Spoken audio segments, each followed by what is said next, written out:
بسم اللہ الرحمن الرحیم۔ السلام علیکم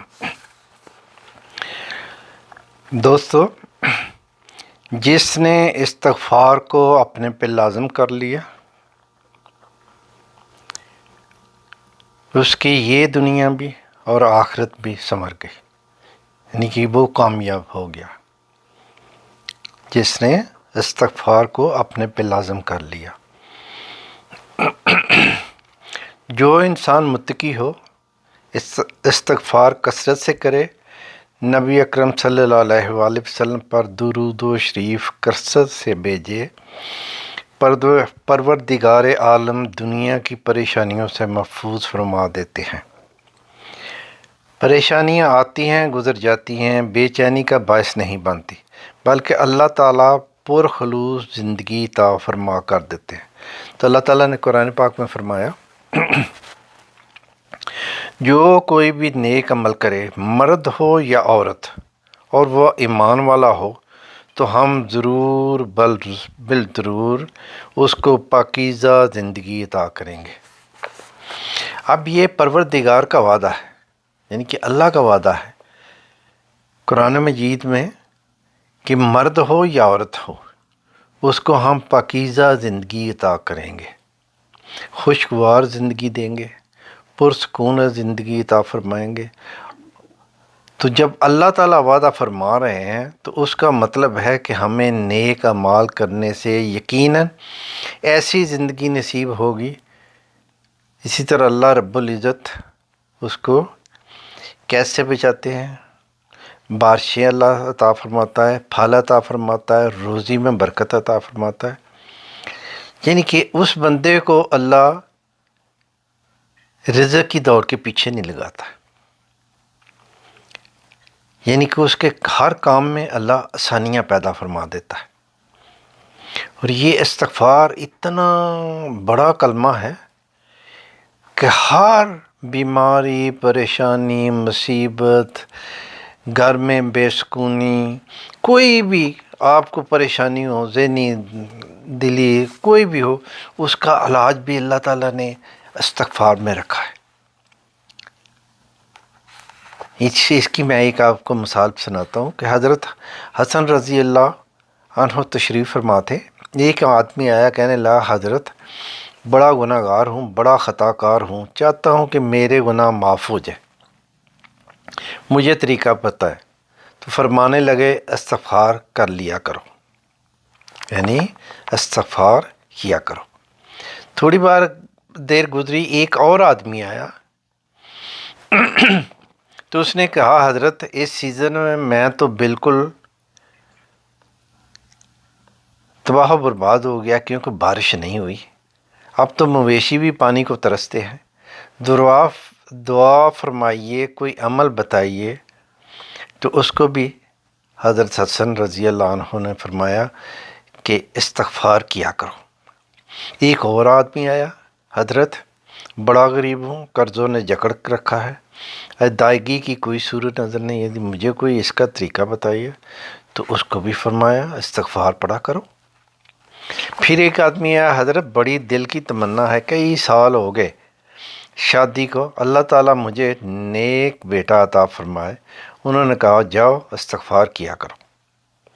ایک آدمی آیا کہ حضرت میرا باغ ہے، مگر یہ دعا کرو کہ اس سال اس میں پھل زیادہ لگے۔ فرمایا، جاؤ استغفار کیا کرو۔ ایک اور آدمی آیا کہ حضرت میری زمین ہے مگر اس میں پانی نہیں ہے، تو میں کچھ کنواں وغیرہ کھودنا چاہتا ہوں، دعا کریں کہ اس میں سے اللہ تعالیٰ پانی نکال دے۔ فرمایا استغفار کیا کرو۔ اب ایک آدمی قریب ہی جو خدمت گزار تھا، اس نے کہا کہ حضرت یہ عجیب چیز ہے کہ آپ کے ہاتھ میں یہ کتنا خوبصورت نسخہ آیا ہوا ہے کہ جو بھی آتا ہے اس کو کہتے ہیں استغفار کیا کرو، استغفار کیا کرو، استغفار کیا کرو۔ تو انہوں نے کہا کہ دیکھو بھائی، یہ جو استغفار کا عمل ہے، نہ یہ میں نے اپنی طرف سے اور نہ ہی کسی اور نے یعنی کہ بنایا ہے، یہ رب العزت نے قرآن مجید میں فرمایا ہے، سچے پروردگار نے اپنے سچے کلام میں فرمایا۔ تو اللہ نے اپنے کلام میں کیا فرمایا؟ اس کا ترجمہ، پہلی آیت میں اللہ تعالیٰ کہتے ہیں تم اپنے رب کے سامنے استغفار کرو، وہ گناہوں کو بخشنے والا ہے، وہ مال سے تمہاری مدد کرے گا، فکر دور ہو جائے گا، وہ تمہیں بیٹے عطا کرے گا، تمہارے باغوں میں اچھے پھل لگائے گا، اور اللہ تعالیٰ تمہیں چشمہ اور نہر عطا فرمائے گا۔ ابھی دیکھیں یہی یعنی کہ 5 لوگ آئے تھے جنہوں نے یہی ریکویسٹ کی تھی کہ ہمارے لیے دعا کرے، تو ان کو بولا تھا کہ استغفار کیا کرو، تو اس میں یہی تھا، یعنی کہ یہی 5 لوگ تھے۔ تو اللہ تعالیٰ نے قرآن پاک میں یہ 5 آیتیں ہیں جن کا میں نے ترجمہ آپ کے سامنے پیش کیا۔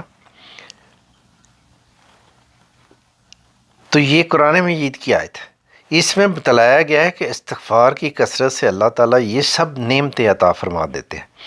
اس لیے قیامت کے دن سب سے زیادہ وہ آدمی خوش ہوگا جس نے اپنے اوپر استغفار کو لازم کیا ہوگا، اور قیامت کے دن اس کے نامہ اعمال میں استغفار بہت زیادہ ہوگا۔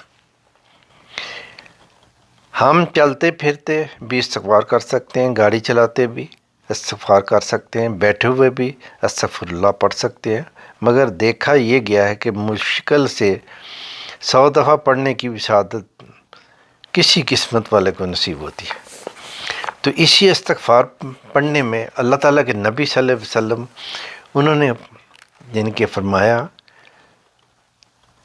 اس استغفار میں ہماری پریشانیوں کا حل موجود ہے۔ نبی اکرم صلی اللہ علیہ وسلم نے فرمایا، حدیث ہے، اللہ تعالیٰ ہر پریشانی میں اس کے لیے آسان کر دیں گے، یعنی کہ اللہ تعالیٰ ہر پریشانی میں آسانی فرما دیں گے جو استغفار کرے گا، اور جو استغفار کرے گا اللہ ہر تنگی میں سے نکلنے کا راستہ کھول دیں گے، اور جو استغفار کرے گا ایسی طرف سے اللہ رزق دیں گے جس کا اس کو وہم و گمان بھی نہیں ہوگا۔